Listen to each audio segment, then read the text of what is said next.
Nós vamos ler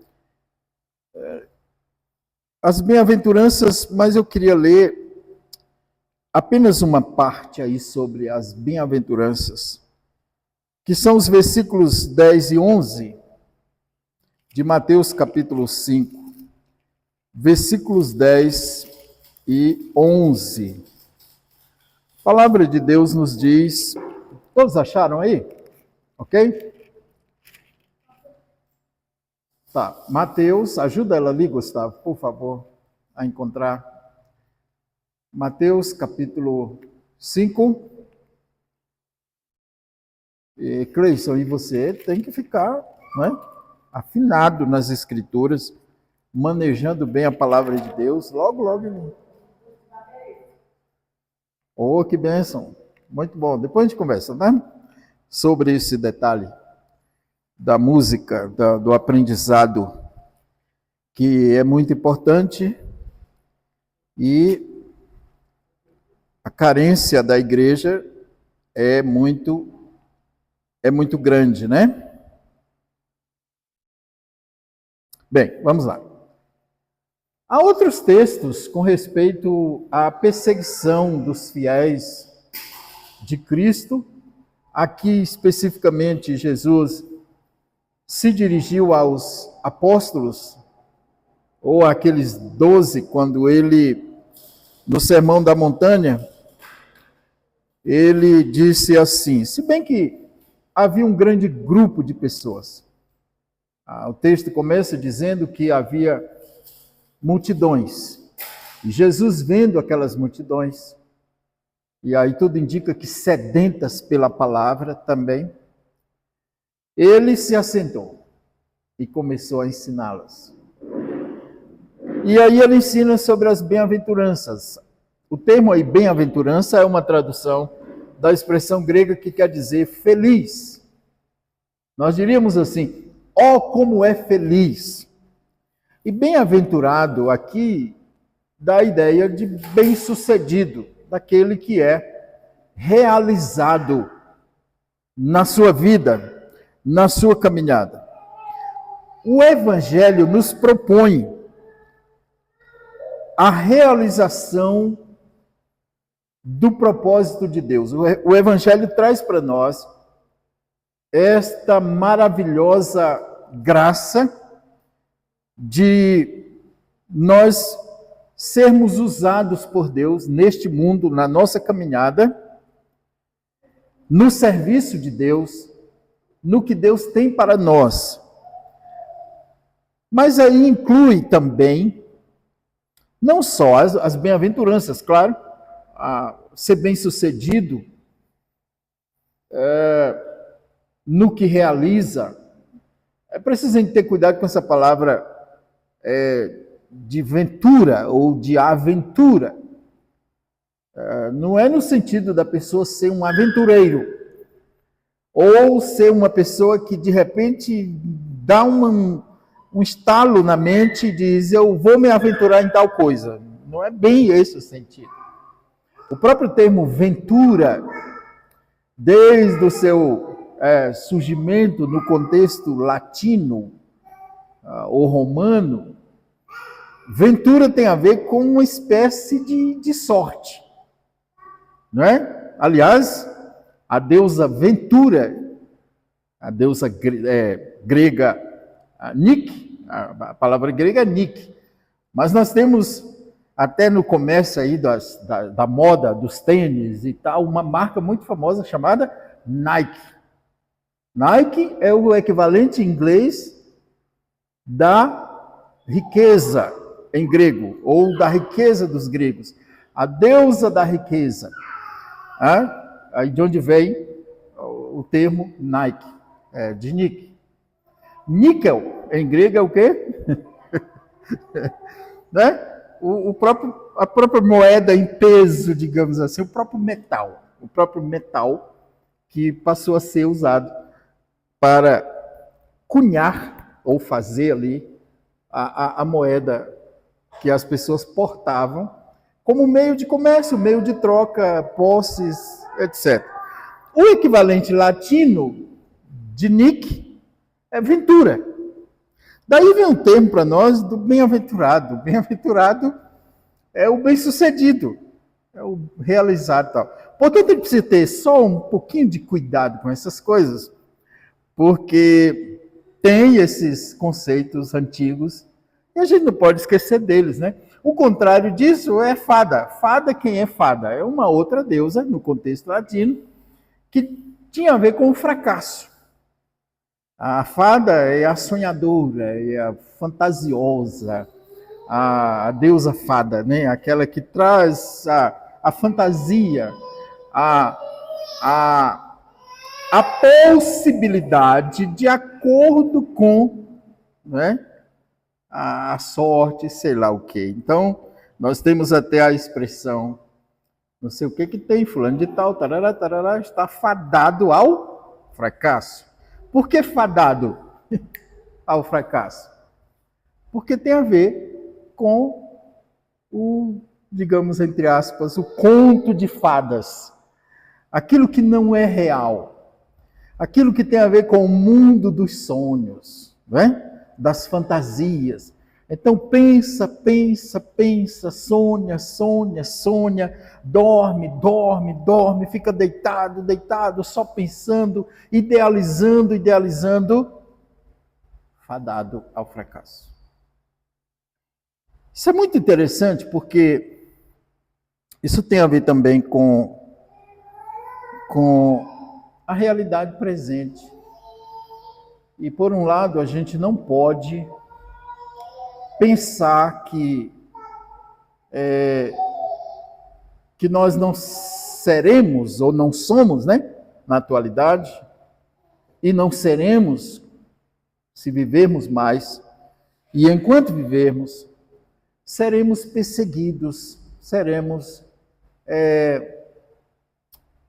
tomados por angústias desse mundo, no que diz respeito a esse dilema do mundo. E dilema é coisa do mundo mesmo, é coisa de homem. Dilema, essa ideia de dois lemas, né? É coisa nossa. E aí a palavra de Deus nos alerta para a gente ter cuidado, para não ficar oscilando entre dois pensamentos. Então nós precisamos ser firmes no propósito de Deus, na caminhada com o Senhor, como igreja do Senhor. E aí entra essa questão das perseguições, dos sofrimentos, das angústias do tempo presente. Paulo diz aos Romanos que, capítulo 8, que essas angústias do tempo presente, elas não são comparáveis, ou elas não podem ser comparadas com a glória que está reservada para nós. Mas o fato é que, neste mundo presente, nós sofremos angústias e perseguições. Então o texto, e hoje mais um episódio aí sobre a história da igreja, hoje sobre as perseguições, também dentro do período romano. Eu vou tentar resumir aqui um pouco sobre aquele período que ali, principalmente a partir do ano 100, as perseguições começaram antes. Nós já mencionamos isto, ou isso na aula passada, na última aula, digamos, no último estudo. Mas, propriamente, ou digamos, mais assim, acirradamente, as perseguições tiveram mais força a partir do ano 100. Ainda que Nero, um grande algoz, um dos maiores perseguidores, ele nem tenha chegado ao ano 100. Mas o que Nero fez em perseguir os cristãos, outros fizeram até pior, né? Até pior do que isso. Vamos lá, verso 10. O que Jesus está dizendo aí? Bem-aventurados, vamos juntos? Bem-aventurados os perseguidos por causa da justiça, porque deles é o reino dos céus. Bem-aventurados sois quando, por minha causa, vos injuriarem e vos perseguirem e mentindo disserem todo mal contra vós. Regozijai-vos e exultai, porque é grande o vosso galardão nos céus, pois assim perseguiram aos profetas que viveram antes de vós. Amém. Já oramos ainda há pouco, né? E já vamos então direto aqui ao estudo. Meus irmãos, antes de entrar diretamente aqui sobre o tema, a era das perseguições, eu queria que você pensasse comigo que o Evangelho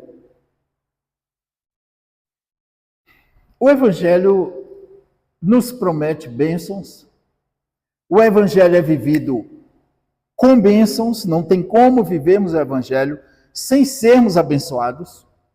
O Evangelho não é mesquinho,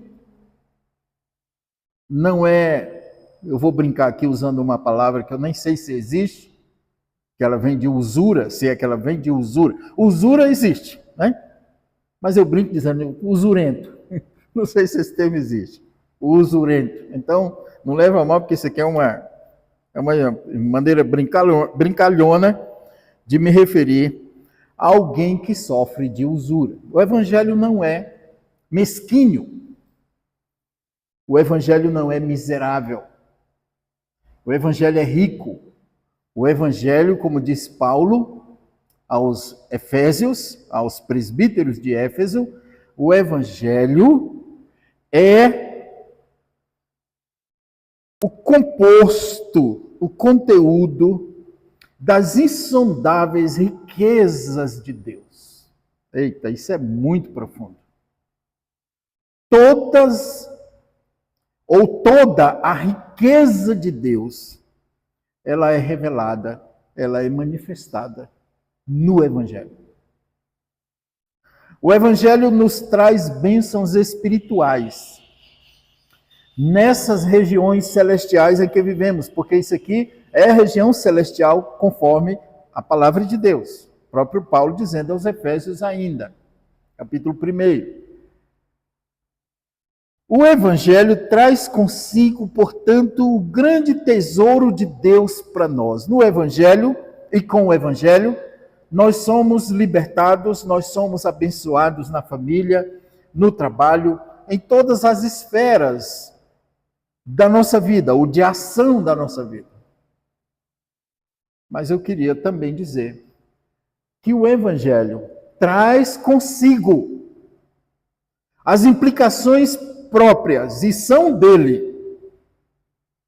O Evangelho traz consigo também as perseguições pelo nome de Cristo, aliás, pelo nome. Naquele tempo, num período a partir ali dos apóstolos, eles usavam muito esta expressão, dos que sofriam e dos que eram perseguidos por causa do nome. Quem é o nome? Ou de quem é o nome? É o nome de Jesus. Que na nossa Bíblia nós o temos como Jesus Cristo ou Cristo Jesus. A palavra Christus, ou o termo Christus, ele não é sobrenome, mas ele é o próprio título que dizia tudo sobre Jesus. Tanto é que numa tradução aí mais antiga, algumas traduções espanholas, ou na língua espanhola, elas preferem o nome Messias para Cristo. Então você tem na língua portuguesa Cristo, mas muitas traduções espanholas, ou a maioria, você vai ver Messias. Então Jesus Messias, Jesus o Messias, e não Jesus o Cristo, como nós temos. Não estou falando aqui que uma é melhor que a outra, não, porque Cristo é o Messias. Cristo é ungido, né? E o Messias é ungido também. Mas o que eu quero dizer é que o nome significava, portanto, o motivo das perseguições. E eles eram perseguidos por causa de Cristo.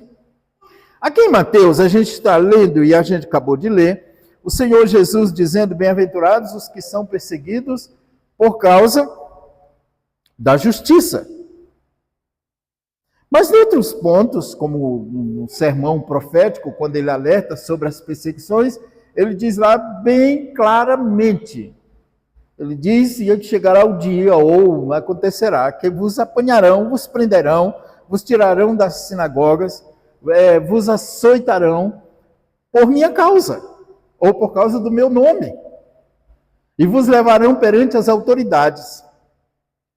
E, enfim, né? Chicote comerá. Isso naquele contexto, para aquele grupo de apóstolos, e não só os apóstolos naquela época, nos primeiros 3 séculos, né? Mas muitos e muitos foram chicoteados, foram mortos, tanto em fogueira, como decapitados, e alguns outros crucificados. Eram os principais meios que eles usavam para matar opositores, matar aqueles a quem eles perseguiam. E em alguns casos, outros eram, como é que fala? Eram mandados para longe, eram tirados da sua cidade, eram expatriados, digamos, e eram presos, como eles fizeram com o apóstolo João. A tradição nos diz que o apóstolo João foi mandado para Patmos, porque houve tentativas, inclusive, de matá-lo com caldeirão fervendo, ou caldeirão fervente. E uma vez não conseguindo, jogava ele dentro do caldeirão, não é que ele fizesse como uma rã, não é isso não, né? Mas eles iam, isso é tradição, é bom que se diga isso, ok? Mas o fato é que ele foi mandado para Patmos. E lá em Patmos ele tem a visão do Apocalipse e escreve aquelas cartas às igrejas e para frente ou adiante das cartas vem então a revelação do Apocalipse que nós temos conosco. Portanto, as perseguições ou a era, né, das perseguições. Deixa eu só abrir algo aqui que eu fechei indevidamente. E aí tem que abrir novamente. Ok, vamos lá. Como eu disse, eu estou sem poder aqui apresentar os slides, até tem alguns aqui, mas não vou apresentá-los. Questões técnicas, né? Então vamos lá. A era, o nascimento da igreja, nós vimos, sobre a origem da igreja, natureza da igreja, a importância da igreja, depois nós vimos a expansão da igreja, e agora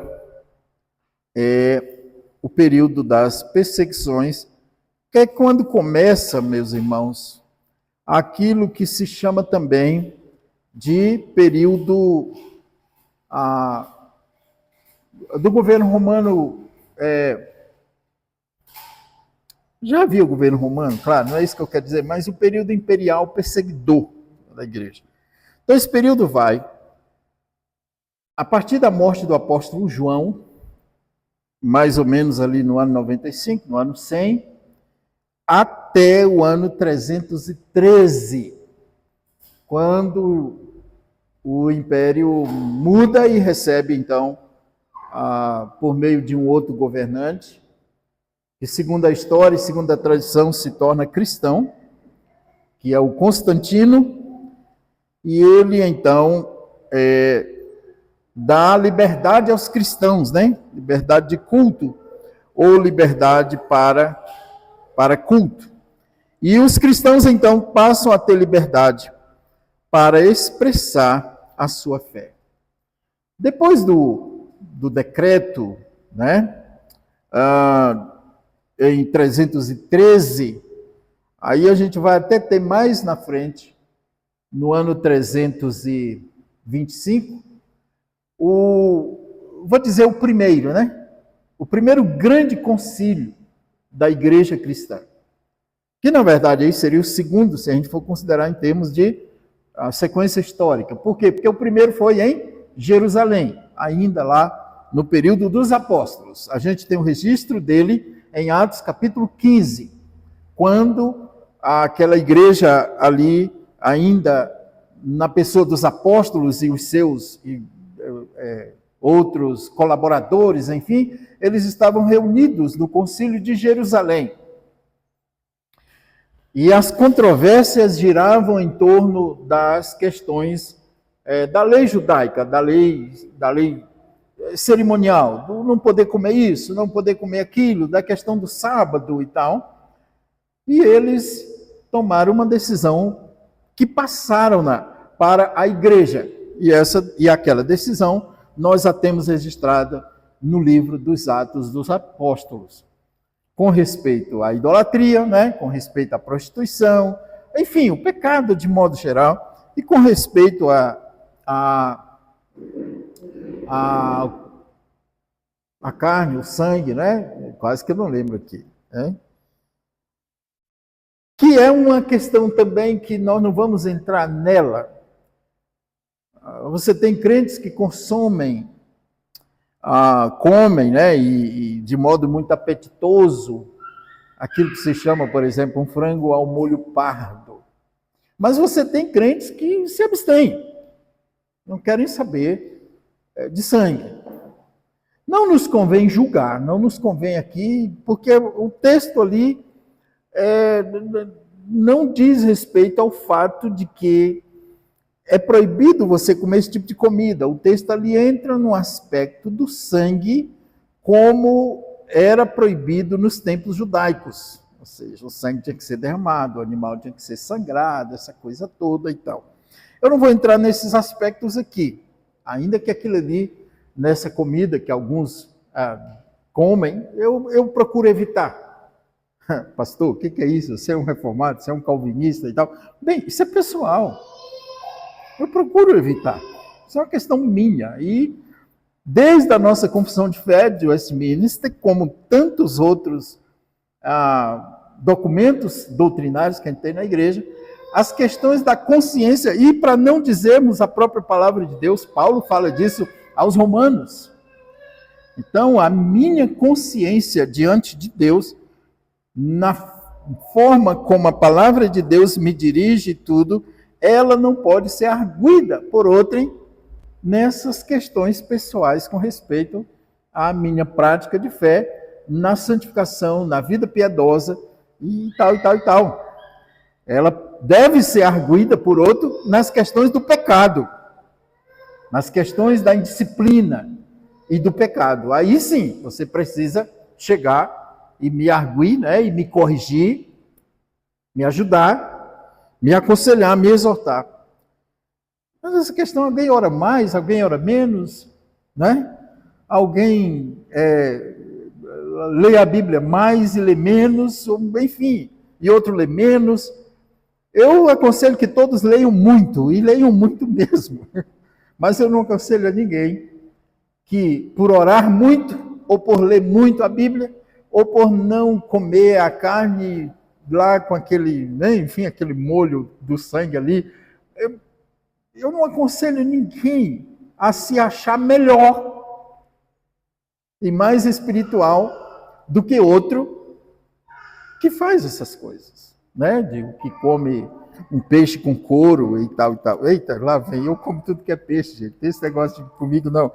Mas vamos em frente, porque não tem como ir em trás. Vamos em frente, né?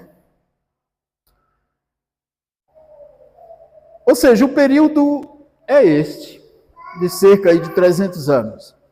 O maior destaque nesse período, tudo indica, meus irmãos, pelos historiadores, pelo registro histórico, desde Eusébio lá de Cesareia, o maior destaque, ou o maior fato ocorrido nessas perseguições dos imperadores romanos foi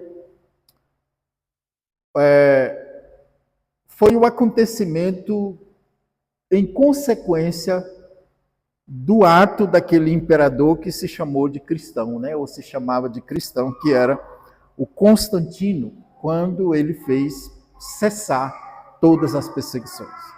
E isso por meio de um decreto, ou de um edito, né? A palavra edito, a palavra é até feia, mas não é edito, é edito, uma espécie de decreto, em que ele deu liberdade aos cristãos, como já disse, no ano 313. Então nós vamos aqui destacar, ou tentar dar destaque, a algumas coisas que marcaram esse período das perseguições. Como já dissemos, essa perseguição ela começou ainda antes do final do primeiro século. Nós já vimos alguma coisa sobre isso. Mas ela se acirra a partir do final do primeiro século, e o segundo século talvez tenha sido o mais grave, né? O mais acirrado, o mais arrochado. Então, no segundo século, nós temos as perseguições tão fortemente levadas a efeito pelos imperadores e seus representantes em cada província, que os cristãos se espalham. Né? Se a gente pudesse mostrar um mapa aqui, a gente acha isso na internet, então, no YouTube, a gente acha isso. Os cristãos se espalham de tal forma que o evangelho vai com eles, porque essa ideia do evangelho se espalhar, ela é, não digo condicionada, mas ela é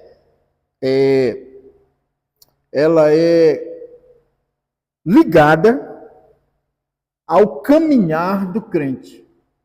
Então, por onde o crente vai, ou para onde o crente vai, o evangelho vai com ele. Ele leva consigo o evangelho. E por levar consigo o evangelho, aonde o crente chegar, e onde ele estiver morando, onde ele fixar residência, ele vai viver o evangelho e ele vai testemunhar do evangelho. Isso é indissociável da vida do crente. Isso não pode ser separado. Então, se você mora ali na quadra X ou na quadra Y, e você é cristão, você é crente em Jesus, as pessoas vão saber que você é um crente em Jesus. Logo antes de você dizer, você não vai precisar ficar abrindo a boca para dizer, eu sou crente. Não. As pessoas vão ver pelo seu testemunho, pela maneira como você convive com elas, pela maneira como você as saúda diariamente, desde o seu bom dia, pela maneira como você demonstra interesse para com essas pessoas que estão próximas de você. Como demonstrar esse interesse? Preocupando-se com elas, na medida do possível, claro. Tudo bem? Bom dia. Como você está? Como você tem passado? Isso é muito... Isso é do seu tempo, pastor. O senhor já está ficando velho. Hoje como é que é? Hoje, eu não vou fazer sinais aqui, porque esse negócio de sinal é complicado, viu? Lá vou eu fazer um sinal aqui com a mão e eu não sei o que sinal significa, achando que um sinal X, um sinal... Dizem que esse sinal aqui significa coisa que não é só vitória, né? Então eu não vou fazer esses sinais aqui. Mas os jovens hoje, sei lá, não sei quem, como eles se saúdam. E aí, pai? Primeiro, eu não sou pai de ninguém. Eu não sou seu pai. Mas e aí, pai? Mas chamar de pai, é esquisito isso. Ei, pai. Para mim isso é muito esquisito. Já pensou, Cleison? E aí, pai? Que pai o quê? Ó, Cleison. Tudo bem, são maneiras de saudade, tudo, mas... E aí, pai? Tudo bem? Como é que você está? Como é que foi seu dia? Quem dera que a partir disso... não estou bem não. Eu estou com dificuldade. Um dia desses eu saudei um vizinho lá. Ele é meio fechadão, tal. Aliás, tem que ter cuidado, está sendo gravado. Falar do vizinho, alguém lá, os vizinhos vão me ouvir aqui e tal, mas, né? Vamos tirar essa parte aqui. Mas um dia desses eu saudei alguém. E aí, tudo bem? Beleza? Como é que você está? Aí quando eu disse, como é que você está? Ele respondeu, não estou bem não. Aí, o que houve? Aí, minha mãe faleceu. Aí, que Deus tenha misericórdia de vocês, que Deus abençoe vocês. O Senhor Deus te console, te conforte. Não orei com ele, né? Estava no meio da rua e ele saindo e entrando no carro. Fiquei sem jeito de ir além. Mas umas palavras assim já criam um link, já criam um caminho. Então não é difícil falar de Cristo quando você vai. Esses cristãos faziam isso.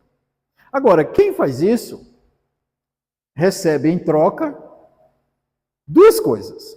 A primeira pode ser, não nessa ordem, mas a primeira pode ser aceitação, interesse, uma resposta que, como o próprio termo resposta já diz, queira uma ação, exija uma ação. Aceitação, acolhimento, oração, uma palavra de conforto. Mas fora isso, pode vir também a segunda reação, que aí é de contrariedade, é de aversão. O que você tem a ver com minha vida? Ah, pode acontecer? Isso pode. Não é da tua conta. E aí você tem que estar preparado para tudo isso.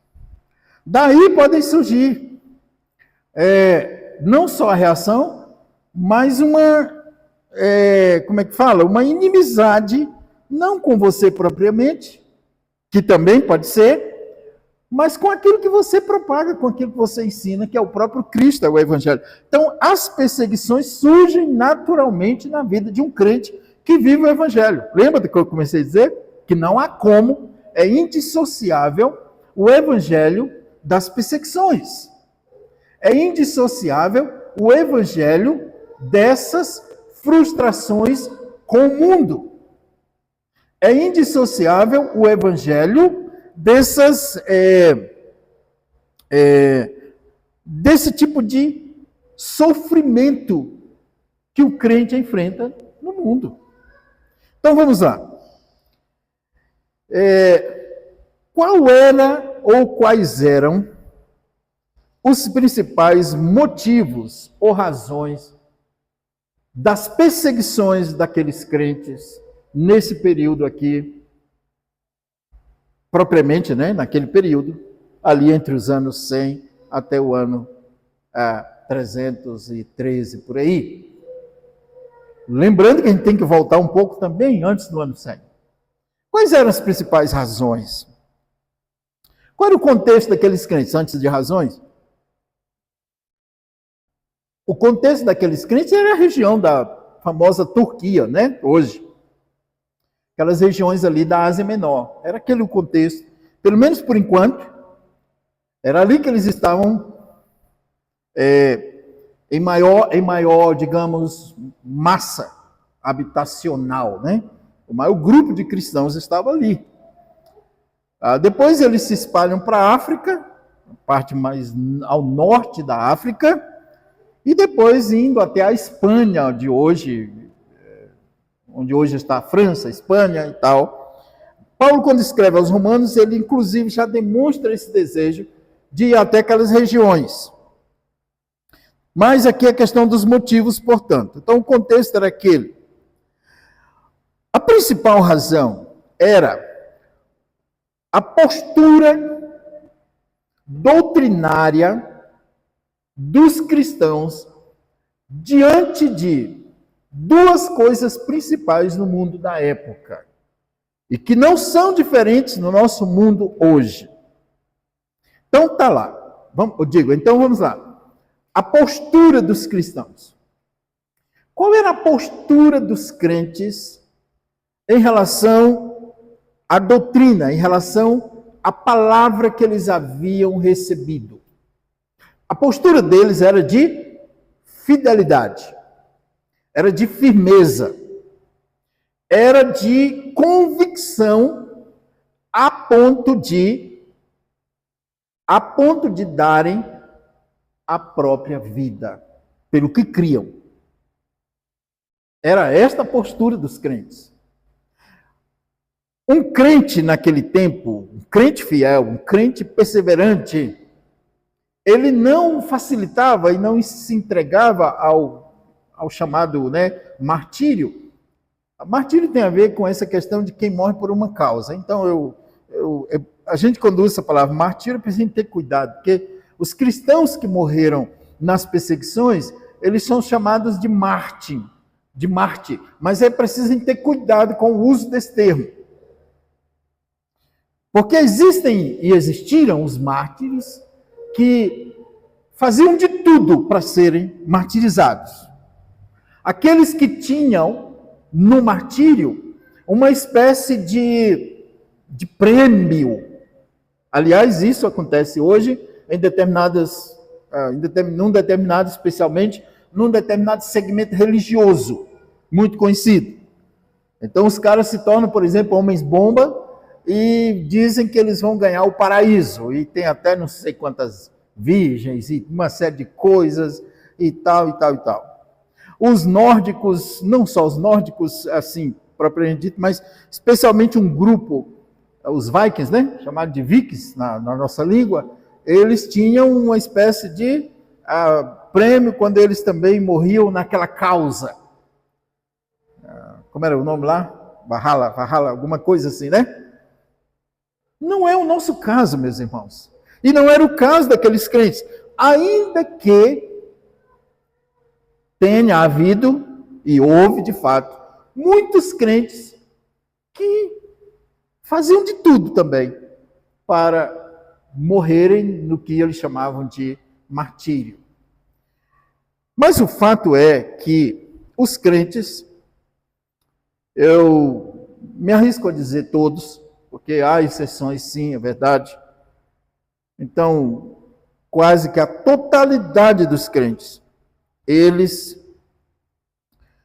estavam preparados para morrerem por causa, preparados, né, para morrerem por causa de Cristo.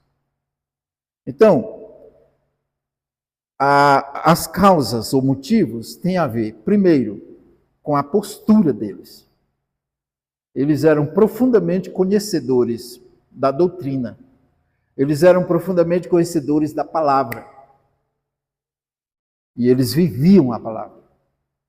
Nós temos aqui no Brasil um episódio, na época da colonização do Brasil, que foi quando os franceses tentaram dominar o Rio de Janeiro. Na Baía de Guanabara, os franceses desembarcaram e eles, então, montaram uma espécie de forte numa das ilhas ali do oceano ali, banhando ali o rio, a cidade do Rio de Janeiro hoje. Hoje lá é um quartel da Marinha, acho que é, né, um quartel da Marinha, na ilha de Vinhegagnon. E ela recebeu esse nome por causa do chefe da esquadra francesa que desembarcam ali. Quando eles vêm, isso foi em 1554, isso vai até 1557, se não me falha aqui a memória. Nesse período aí, os franceses ficam ali, de uma certa forma, tentando impor um domínio.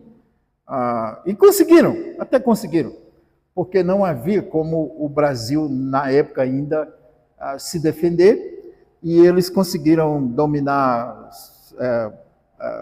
determinados grupos de índios, índios, essa palavra, temos que usar, né? Ela caiu no nosso contexto, e os brasileiros também passam a ser índios, como se eles fossem das Índias, daí vem o nome, os indígenas, né? Como se a origem deles fosse das Índias. Mas deixando isso para lá, os nossos habitantes naturais aqui, chamados de índios, eles então foram dominados. Mas o que eu quero dizer é que quando a esquadra, eu não sei se eu chamo de esquadra, mas quando aquele grupo de exploradores franceses vieram para o Brasil, Calvino, próprio João Calvino, a pedido do governo francês na época, e desse comandante das tropas francesas, o explorador aí chamado Villegagnon, Calvino manda 5 pastores formados em Genebra, na academia que Calvino havia criado em Genebra. Academia de estudo, não é academia fitness, não, tá? Eu brinco com isso, mas às vezes eu digo, vamos montar uma academia, porque Calvino criou uma academia em Genebra, mas não é academia fitness, não é a fit, não. A Smart Fit, estou fazendo aqui comercial. Mas assim, aqueles 5 pastores vieram, e o que eu quero dizer, tudo isso para dizer o seguinte: quando eles foram presos, porque o Villegagnon, o comandante, negou a fé. Ele tinha abraçado a fé chamada, então, protestante, mas aqui no Brasil ele negou a fé. Eu acho que convencido, né, pelo bispo, acho não, a história registra, que convencido pelo bispo romano, ele então retrocede e volta ao catolicismo. Mas ele tem 5 pastores com ele. E esses pastores estavam ensinando, pregando aos nativos e também ao grande grupo de militares franceses. Naquela época foi celebrada a primeira ceia, ou Santa Ceia, no território brasileiro, né? E acontece que 3 deles foram mortos, 2 conseguiram fugir, um dos quais escreveu um livro sobre as terras do Brasil, enfim, o protestantismo no Brasil naquele tempo, e é um livro encontrado, acho que na internet ainda hoje. Bem, o outro fugiu, acho que depois foi morto entre os índios, mas o que eu quero dizer é que quando eles foram presos, 2 deles foram questionados sobre a fé.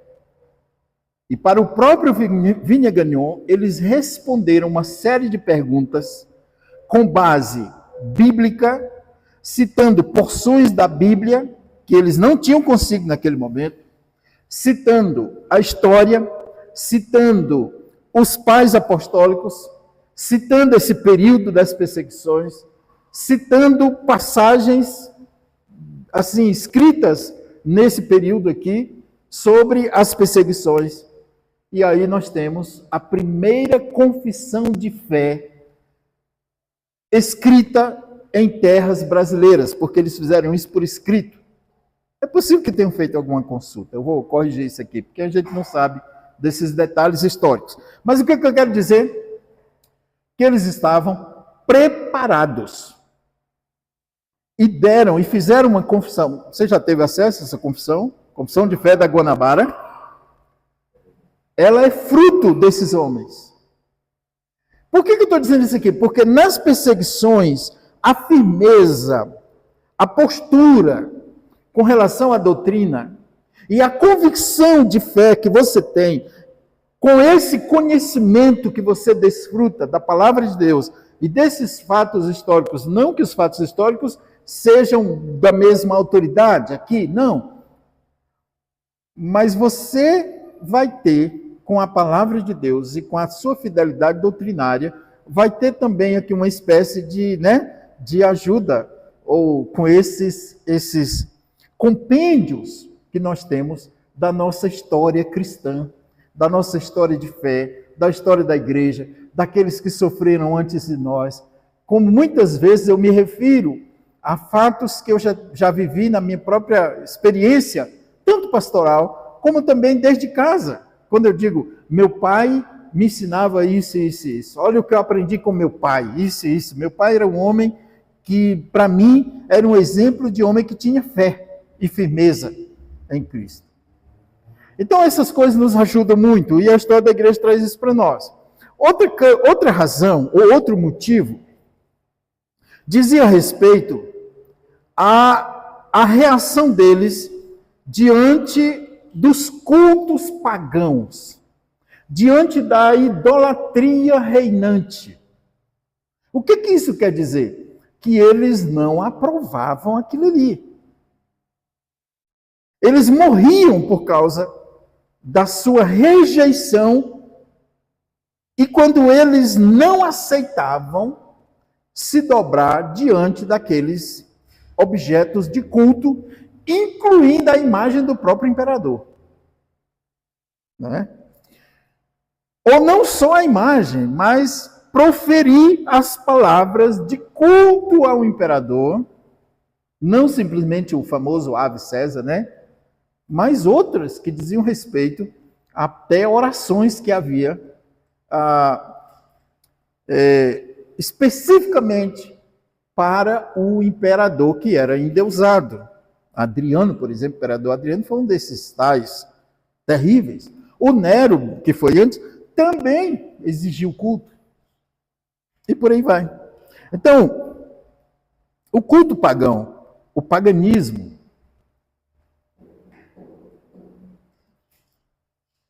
e eles não se submetiam, eles não aceitavam esse tipo de prática.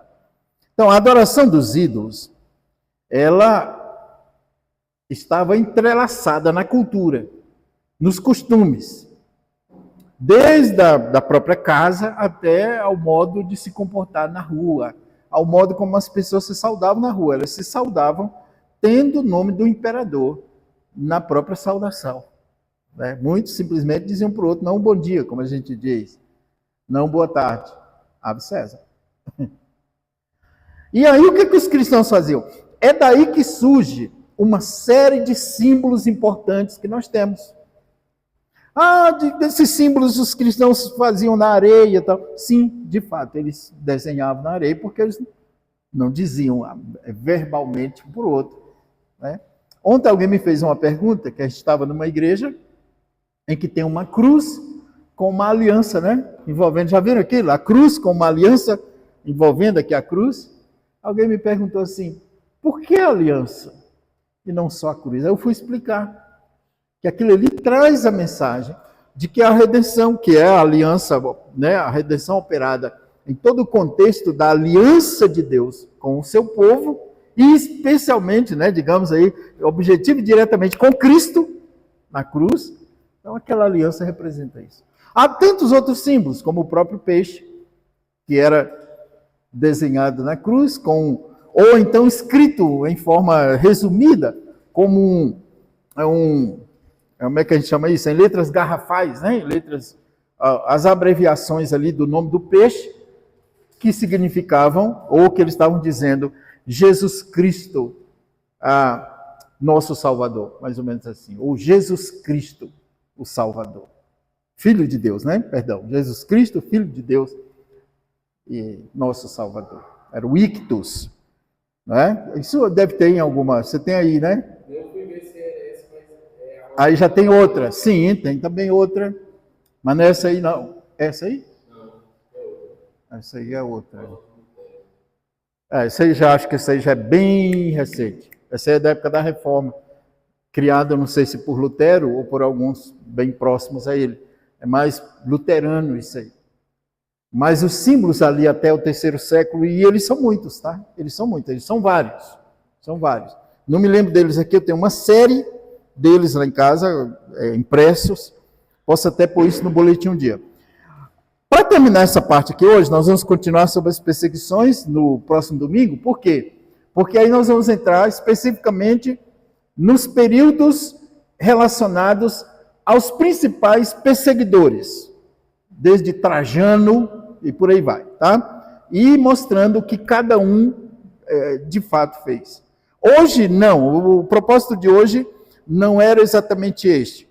Mas para terminar aqui, então nós falamos de a postura dos cristãos diante da cultura, adoração aos costumes, aos ídolos pagãos, não adoração aos costumes, mas a tomada dos costumes, os hábitos pagãos que os cristãos não praticavam.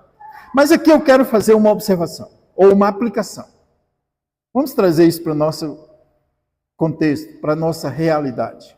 Olha só, nós estamos hoje terminando aí, ou melhor, terminamos uma semana chamada de Semana do Carnaval.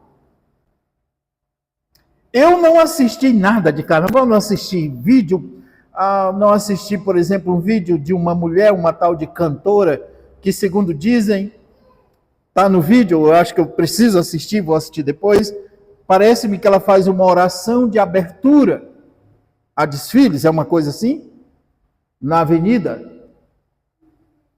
Eu vou citar o nome aqui porque é público, está na internet. Dizem aí, estão dizendo que a Aline Barros fez uma oração pedindo que Deus abençoasse os desfiles, alguma coisa assim. Não assisti, tá? Vou ter que assistir. Alguém assistiu isso? Mas tá. O que eu quero dizer é que nós chegamos a um ponto em que, infelizmente, setores da igreja evangélica brasileira estão aliançadas com esse tipo de coisa. Estão compactuadas com esse tipo de cultura diabólica, e não só cultura, porque o carnaval não é só cultura. O carnaval, segundo os especialistas carnavalescos, ele é uma expressão religiosa, uma expressão cultica dos guias, dos caboclos. Enfim, eu não vou entrar no mérito aqui, porque eu não, né? Mas isso você encontra na internet. Então, o carnaval não é simplesmente uma festa dedicada ao prazer, digamos, em dançar, em pular, em beber, em farrear. No carnaval não é só isso. O carnaval tem também um cunho cultico, um cunho litúrgico pagão.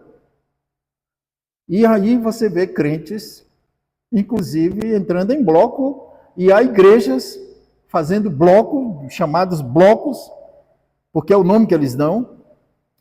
E aí a igreja tem que ir lá, as que vão, né? E escolhe um bloco. O bloco fulano de tal. Tem uma presbiteriana, infelizmente, com tristeza, eu digo isso, uma igreja da nossa denominação, uma igreja famosa em Belo Horizonte, que eles criaram o que eles chamaram lá de bloco, porque é o nome, e eles deram o nome de 99 não é 100. Porque segundo o pastor dessa igreja, você ia chegar, ou os que foram, iam chegar para um carnavalesco, aí você imagina, chegar para alguém dançando carnaval, pulando carnaval, independente do estado que a pessoa esteja e tal, e vai chegar para ela, 99 não é 100. Aí a pessoa vai perguntar, por que 99 não é 100? Porque falta você, vem você. A questão das 99 ovelhas. Para pregar o evangelho não precisa disso não. Os cristãos não faziam isso. Por que nós estamos fazendo isso? Nós, digo, partes, setores da igreja, fazendo isso. O evangelho não se mistura. Quando a Bíblia diz, e o Senhor Jesus diz que as portas do inferno não prevalecem contra a ele não está dizendo que a igreja tem que entrar no inferno para resgatar quem está no inferno. Não é isso que ele está dizendo. Ele está falando de uma luta, de uma caminhada da igreja neste mundo, na perseverança, no testemunho, na semeadura do evangelho. E que nem os portões ou os bastiões do inferno. A ideia de portão lá, na língua grega, quer dizer a última fortaleza de resistência. É esse o sentido. E não resistem à igreja. Mas não é que a igreja tem que entrar lá. Bom, destaco, portanto, e aqui eu quero terminar com isso, que os cristãos ainda tinham como razão, ou como alegado motivo para as suas perseguições, eles tinham as suas reuniões secretas. Porque eles se reuniam secretamente para celebrarem o culto, que era acompanhado, como a gente sabe, o culto da oração, da explicação da palavra de Deus e da celebração da ceia do Senhor, da Eucaristia. A palavra Eucaristia quer dizer eu dou graças. Caristos e o eu ali, né?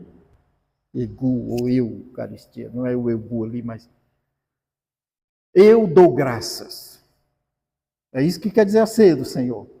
É isso que quer dizer a Santa Ceia, como muitos de nós chamamos de Santa Ceia. Alguns questionam chamar de Santa Ceia, mas quem questiona é porque não pensa exatamente sobre o significado, o valor e a essência da ceia do Senhor. Ela é santa. Mas eles se reuniam secretamente, e isso passou a ser divulgado como reuniam-se secretamente para tramarem contra o domínio do imperador, para tramarem meios de se rebelar contra o imperador.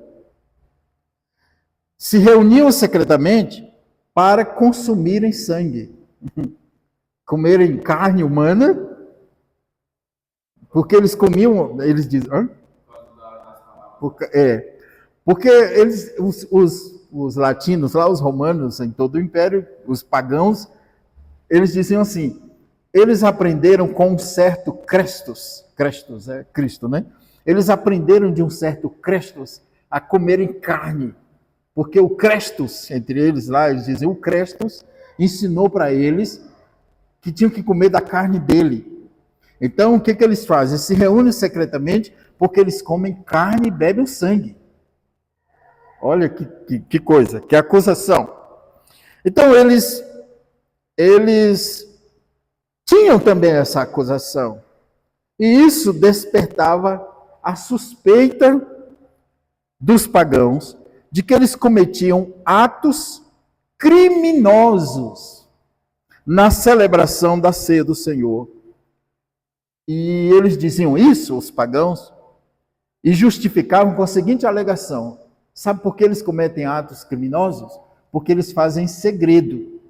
E eles vetam ou impedem a entrada dos estranhos. Um detalhe aqui. Deixa eu dizer uma coisa muito importante para nós também. A nossa ceia do Senhor, quando nós celebramos a ceia do Senhor, nós não fechamos as portas. Até uma pessoa que nunca entrou numa igreja na vida, ela pode ficar presente, mas ela não participa. Então, a nossa ceia, a ceia do Senhor, ela não é secreta, mas ela é santa, ela é separada. Em alguns casos, e nós fazemos isso aqui, a gente pede para se levantarem, né, os que vão participar da ceia do Senhor. Por quê? Que é para haver a distinção. Em outros casos, há pastores que dizem, e eles explicam isso com as palavras muito cuidadosas. Eles dizem assim, agora chegou o momento da igreja mostrar quem são os que realmente são dignos de participarem da ceia do Senhor. E os que estão no nosso meio, que são crentes, mas que são desobedientes, e nunca deram um real valor à ceia do Senhor, esses devem ficar sentados, para aprenderem. Não é? É duro, mas é verdade, é essa a realidade, viu? Nós participamos, a irmã participa, né, minha irmã? E deve participar, porque é batizada, é professa em Jesus, ainda que não tenha feito a profissão de fé para se tornar membro da nossa igreja. Quem é que participa? Os que creem. Então eu termino aqui dizendo o seguinte, que nós, meus irmãos, precisamos ter muito cuidado. Nós precisamos ter muito cuidado. Há uma distinção entre os servos de Deus e os que são do mundo. Não há mistura, nem no carnaval, nem no São João, sei lá o quê. Quando eu comecei o ministério pastoral, olha, isso é interessante. Um dia, bem jovem ainda, pastor bem jovem, terminou o culto, era um culto de mocidade. 3 jovens me chamaram, pastor, vamos ali para a gente tomar um negócio. Eu entendi, um refrigerante, uma coisa assim, um caldo, alguma coisa. E aí eles me levaram para um arraiá. Arraiá, eu falei, arraiá? Numa área grande da igreja romana. E estava aquele arraiá, venda de quentão, venda de esse negócio de milho, canjica, venda de uma série de coisas. Aí eu já fiquei arrepiado com aquilo. Arrepiado é uma maneira de dizer, tá? Eu já fiquei... Aí eu pensei, não, mas eu não vou dizer nada, deixa. Aí cada um comprou a sua canjica. Aliás, eu acho que eles me chamaram para comer canjica. Foi isso mesmo, para comer canjica. E eu lá sabia que ia ser no Arraial, porque apesar de ser época de São João, não importa, você pode ter a sua canjica sim, por que não? Aí cada um comprou o seu, compraram um para mim, eu não me lembro se foi eu que comprei ou alguém comprou, me deram, também peguei o meu. Aí já iam comer, eu disse, opa, vamos para dentro do carro, vamos voltar para dentro do carro. Lá dentro do carro a gente come, ninguém come agora. Aí fomos para dentro do carro, eu disse, vamos orar antes de comer, vamos orar por esse alimento. Vamos orar. Vocês sabem o que é isso aqui, né? É uma canjica, mas isso aqui não é qualquer canjica. Vocês se lembram que eu perguntei lá para a moça que vendeu para a gente qual era o destino, qual seria o destino da arrecadação, da venda de canjica, de quentão e de tudo que era coisa que eles tinham lá, porque havia outras coisas, churrasquinho e outras coisas, e pendentes e uma série de coisas. Pingentes, perdão, pendentes não, pingentes, né, que chama, sei lá como chama, broche, essas coisas. Aí a moça respondeu, é para a reforma e a construção de mais umas salas aqui, em dedicação à Imaculada Conceição, não sei de quem. Aí eu pensei, opa, então vamos para o carro, vamos orar. Aí dei a palavra e expliquei. Está certo isso? Não, pastor, está certo, não vamos jogar fora. Não, não vamos jogar fora. Nós vamos comer. Nós vamos comer. Mas a gente não deve cometer esse tipo de atitude. Por isso nós vamos orar primeiro. Vamos pedir a bênção de Deus sobre essa comida. Porque isso aqui foi sacrificado aí do lado. Vamos comer esse negócio agora com a oração, santificado. Mas a gente não deve repetir essas coisas, não. Cuidado. Comemos. Até hoje não me fez mal, não, tá? Isso já tem quase 30 anos.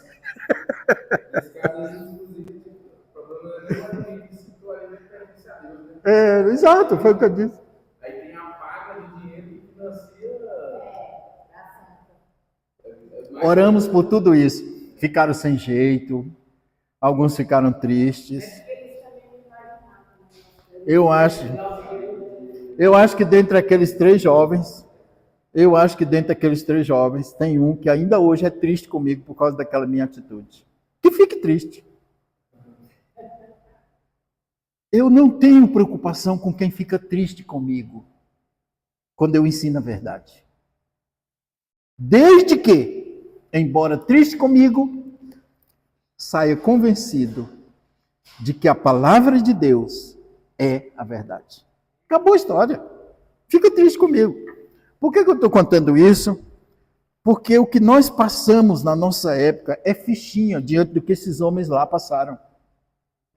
E muitas vezes a gente deixa a coisa em banho-maria, ou passa a mão na cabeça.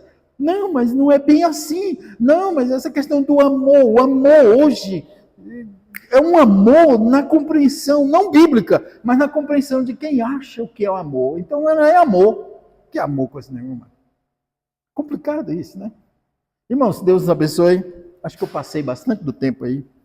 Vamos orar? Encerrando. Ficando de pé para encerrarmos. Deus tenha misericórdia de nós. Vamos orar.